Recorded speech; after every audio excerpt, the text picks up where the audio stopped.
எல்லாருக்கும் வணக்கங்க. இப்போ ரொம்ப அதிகமான வெயில் அடிக்குது. இதுக்கு குளிர்ச்சியாக குடிக்கிறது நல்லா இருக்குங்க. அதுக்கு வந்து கம்பங்கூழ் குடிக்கலாங்க. நம்ம வீட்டிலேயே எப்படி கம்பங்கூழ் ஈஸியாக செய்யலான்னு பார்க்கலாங்க. அதுக்கு 1 கப்பு கம்பு எடுத்து ஊற வச்சு கழிஞ்சு வச்சுருக்கேங்க. வெங்காயம், கருவேப்பிலை, கொத்தமல்லி தழை, மோர், உப்பு. கம்பை மிக்ஸி ஜாரில் சேர்த்திட்டுங்க, தேவையான அளவு தண்ணி ஊற்றிட்டு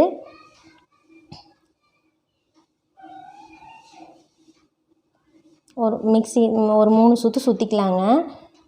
ரொம்ப நைஸாக அரைக்கக்கூடாதுங்க, கொரகொரப்பாக இந்த அளவுக்கு அரைச்சா போதுங்க.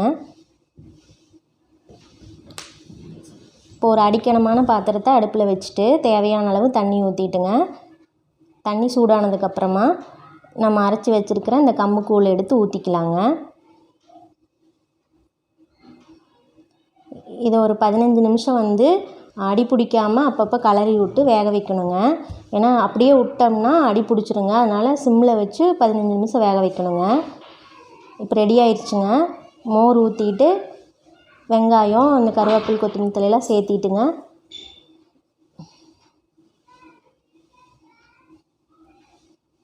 இப்போ கம்பங்கூழ் ரெடி ஆயிடுச்சுங்க. மதிக்குட்டி இந்தா கம்பங்கூழ் குடிச்சு பார்த்துட்டு எப்படி இருக்குன்னு சொல்லு.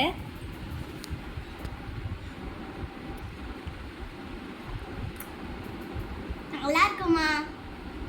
நீங்களும் ட்ரை பண்ணி பார்த்துட்டு கமெண்ட்ல எப்படி இருக்குன்னு சொல்லுங்க. லைக் பண்ணுங்க, ஷேர் பண்ணுங்க, சப்ஸ்கிரைப் பண்ணுங்க. தேங்க்யூ.